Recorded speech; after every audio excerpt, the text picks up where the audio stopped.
keep this in mind. There might be more than one DLC. How many DLCs did we get for Dark Souls 2? It was 2 or 3. Elden Ring is getting DLC content that is looking pretty incredible, and there's something exciting to walking into more well-made content that expands upon the game's world for a game that you thought you were finished with. Recently, Bandai Namco was reportedly hacked by a ransomware group called Alpha V that leaked alleged information about upcoming game releases, sharing it on Twitter. Firstly, we do not support hacking or any illegal acts on this channel, and us fans of this game can eagerly wait and theorize about what's inside of our yet-to-be-open present without having someone... Yeah, I like to, I'm not a big fan of leaks or anything like that. It's like once it gets put out in the public, I feel like you just kind of have to talk about it. It is what it is. But in a perfect world, there would be no leaks.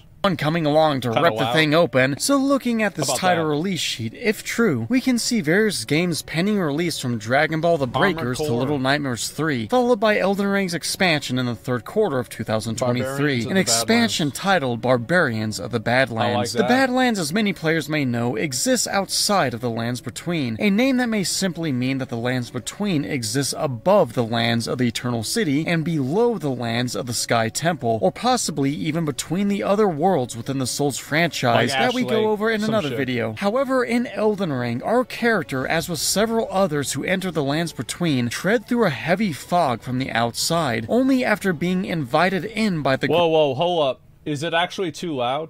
I'll turn it down a little bit. Will. So we know that some sort of civilization exists outside of the Lands Between, but from what little we saw in the game's opening, it looks like anyone who is banished from the Lands Between is in for a rough ride, as there doesn't appear to be much of a civilization outside, with everything looking ruined, dead, and with very little sunlight touching down anywhere. Yet looking at the title, Barbarians of the Badlands, it appears that something more is going on outside of the Lands Between. What's that? And the story can only be pointing towards the lands controlled by this guy, Hoaraloo, Chieftain of the Badlands, aka Godfrey, the first Elden Lord, who was banished from the Lands Between by Queen Marika, or rather the Greater Will itself once he outlived his usefulness. Upon becoming banished and therefore a tarnished, he soon became Chieftain of the Badlands, and from what we can tell, the Barbarians, who live somewhere outside the Lands Between. And looking at Godfrey's picture, we can see that he's been through some rough battles as the Chieftain, indicating that there may be many more peoples existing outside than just the motionless bodies hoping to be accepted into the Lands Between once again. And this gives us some insight into what we can expect from the DLC, as rather than simply being a void, the lands outside could be populated with various peoples who simply lack much structure for a decent civilization, seeing how everyone... This kind of reminds me a little bit of the Old Hunters DLC.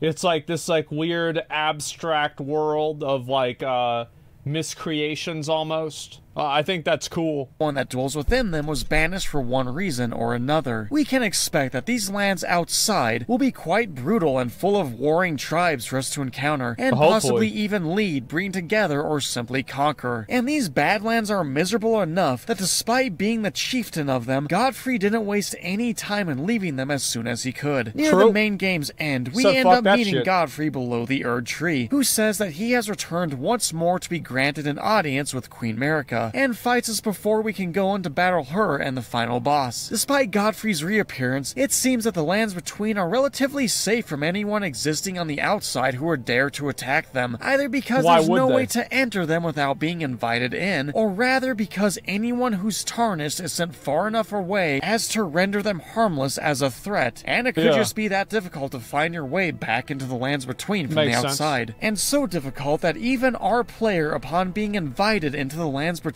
and receiving the Greater Will... People say it's just going to be some enemies to kill it? Yeah, but I mean, I think that people might like the lore of the game. I think the Old Hunters lore was really cool. The Gale DLC was really cool in Dark Souls 3. So, I don't know. That's badass to me. I'm about it. Grace stands up revitalized as a light shines in front of them that vaguely looks like a door opening before them, sending them from laying in the middle of a dark wasteland to suddenly standing in an abandoned building within the Lands Between. But still though, it may not be entirely impossible for another force to invade the Lands Between. It's said that the Newman race, whom Queen Marika belongs to, came from outside the Lands Between, with them or possibly others entering the lands via the sea. It's possible that one one scenario for the DLC could see us venturing back outside the Lands Between into the unruly Badlands due to an increasing threat from the barbarians, who, much like their former chieftain, seek to re-enter the lands and wreak havoc upon all those still dwelling within them who they feel wronged by. And depending upon this DLC taking place after the game with its 6 different endings, the greater will that once stopped much of anyone from entering the Lands Between could be gone. But either way, I think it doesn't matter what ending we choose, as the barbarians are simply looking to attack whoever still dwells inside. Yeah, they don't give a fuck. In response to this rising threat, we venture back outside to meet them. The other scenario is that this DLC could take place before the events of Elden Ring, back when Godfrey was still chief and the Greater Will hadn't yet begun inviting the Tarnished back in. That would be cool. And we will simply get to explore what went on outside before. But there is one other scenario that could happen. What's that the events of the DLC take place during the events of Elden Ring, and most likely already playing as our current character, rather than someone else existing outside, we're able to venture back outside to fulfill some unknown purpose. Whether it be for power or, who am I kidding, it's most likely for power and sweet items. However, any upcoming DLC to be released for a game... I feel like it's gonna obviously be a new zone. Like, it's not like they're gonna reuse the same area. I mean, like, they've already used most of the area. I think that would be kind of boring. It just makes sense that it's gonna be a new zone. This massive and bolted size and popularity could see much more happening with it. One theory that seems to be much more likely in the minds of many players is that the DLC will expand upon Elden Ring's player versus player gameplay. Previously, a From Software streamer and modder named Lance McDonald discovered several unused arenas located all over Elden Ring's map, specifically in the areas of Caelid, Northern Limgrave, and the capital of Leyndell. Upon walking up to the doors of these round-shaped buildings, none of them are able to be accessed, leaving their existence questionable. But after modding the game to let him clip through walls, Lance walks into a long-looking hallway, with him noting that the areas have a full interior design, as well as functional collisions, which might show that they were meant to be accessible to players at one time or another. Oh, no way they don't use this. No way they don't use this. And also, like, I think that there's a very high chance they're gonna do more than one DLC. It's smart for them to do more than one DLC. Because I think all of us that are Elden Ring fans will buy another DLC. That's fine. Upon walking around some more, Lance finds various objects, including weapons, sticking in the ground. And upon walking into the end of the hallways, Lance finds himself standing in the middle of a Colosseum-like arena that clearly looks like it's meant for some battles to take place, complete with seating, weapons being scattered around, and opposing gates on opposite sides of the arena for contestants to walk out of. Upon examining the other barred-off round building existing on the map, like the one in Northern Limgrave, Lance's game is invaded by an arena duelist named Recusant Henricus, and finds a duelist's furled finger lying in front of the door. Upon entering the building, Lance finds himself in yet another dueling Colosseum, and upon clipping to the third building in Caelid, finds himself in another differently designed hallway to a building that contains a third uniquely designed Colosseum. And it makes sense that From Software would release additional player versus player content with their DLC release. I feel like PvP in Elden Ring is actually very popular. The netcode is better than any of the previous games. Like, it's still not good, but it is substantially better. And also, like, you can just do way more in the game.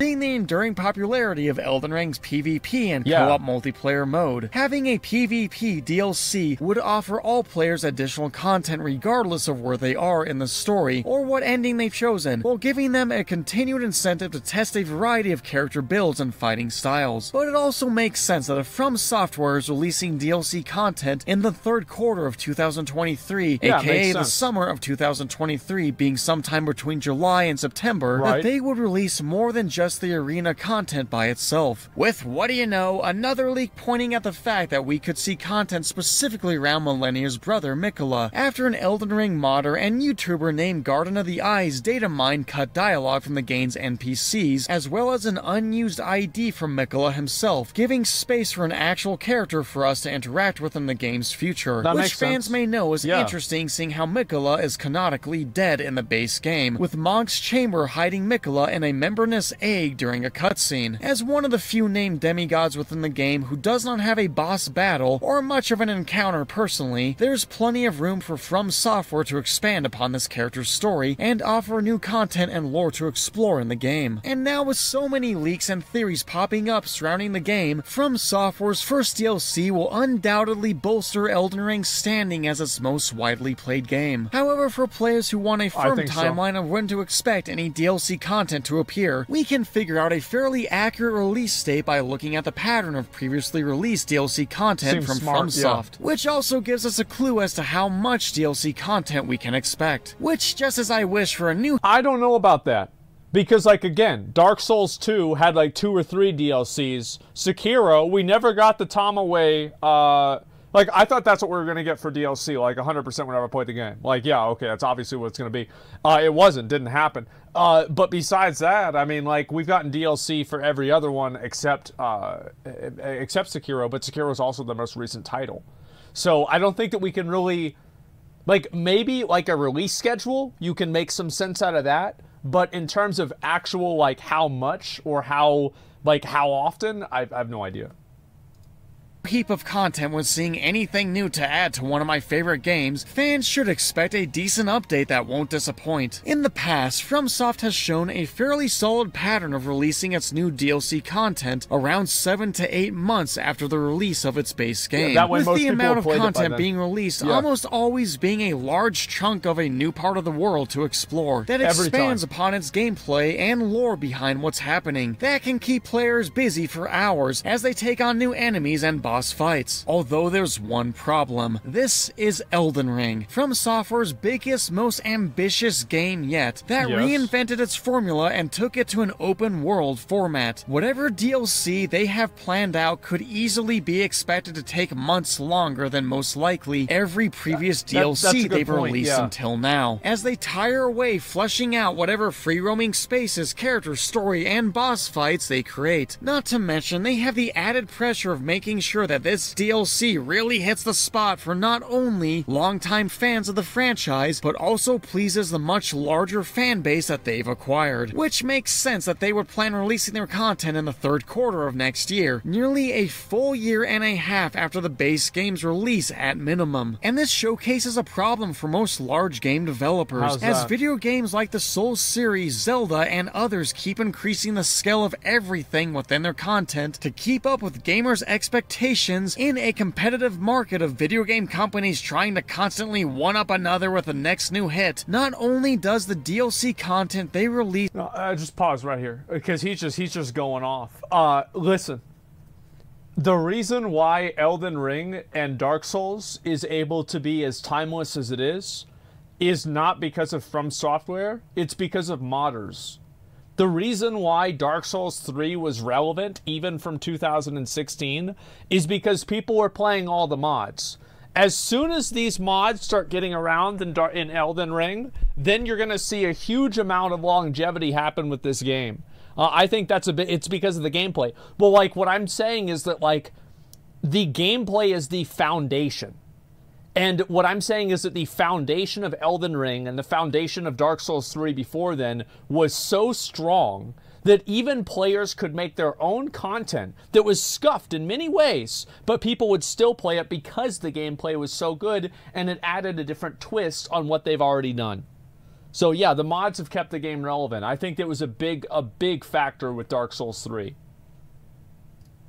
Have to get bigger and better in its scale and overall performance, but the games themselves could begin taking much longer for companies to create in general as they try to keep up with consumers' increasing expectations. Elden Ring, much like Zelda, which set a whole new expectation from consumers when it comes to the series and open world games itself, is taking far longer to make any follow-up games in the series, with games like Breath of the Wild 2 being delayed over and over again just because because Nintendo wants to make sure they don't miss the mark when they finally release it. Well, it's because people have expectations, and it's like a very successful game. You have, and like Legend of Zelda is like one of their oldest IPs, right? I mean, like I grew up playing Legend of Zelda.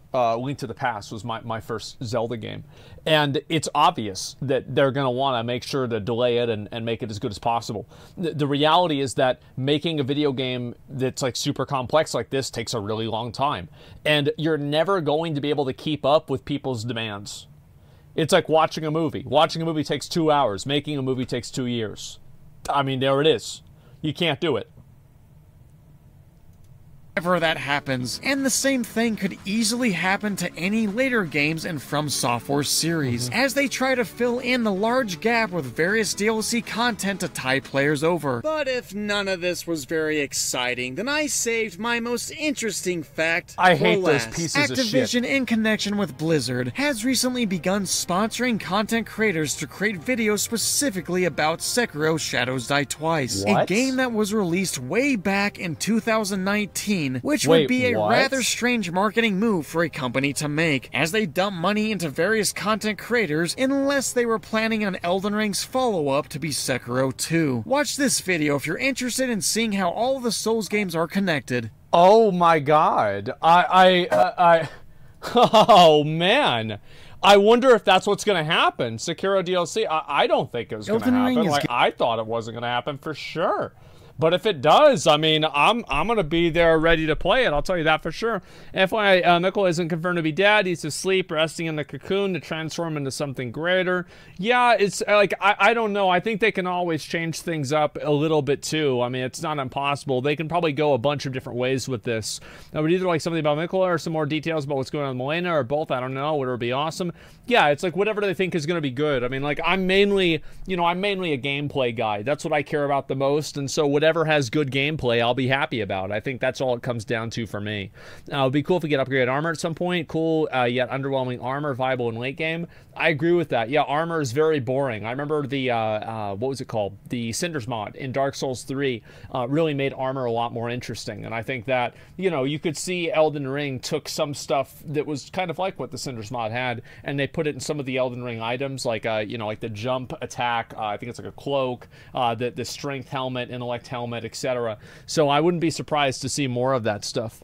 And live service games are simply superior. If there's no replayability or user-generated content, it's dead in a month at best. Well, that's not necessarily true. I mean, something being dead in a month is not bad. Like, so a good example of this is that a new player can come out and they can play Dark Souls 1 and they can have the same experience that you had playing it 10 years ago. But you can't do that with a live service game. So there are advantages and disadvantages of each one. Now, I don't think it's that simple.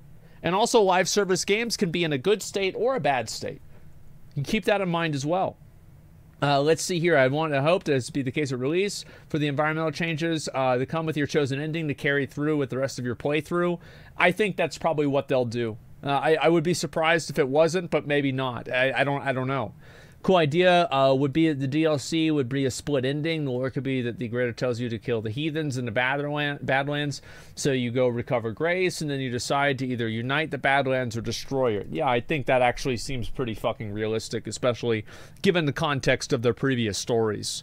Same for games as a service, just because you need devs to make Battle Pass for you once a month doesn't mean the game's better. No, I don't think that it's better. I think that live service games, like I personally enjoy live service games better. I enjoy continuous open world online massive games. Like, that's what I like to play the most. That's what I get the most fulfillment out of. That's what I love. That doesn't mean that I've put, look, I'll show you. Where's the fucking, give me a second.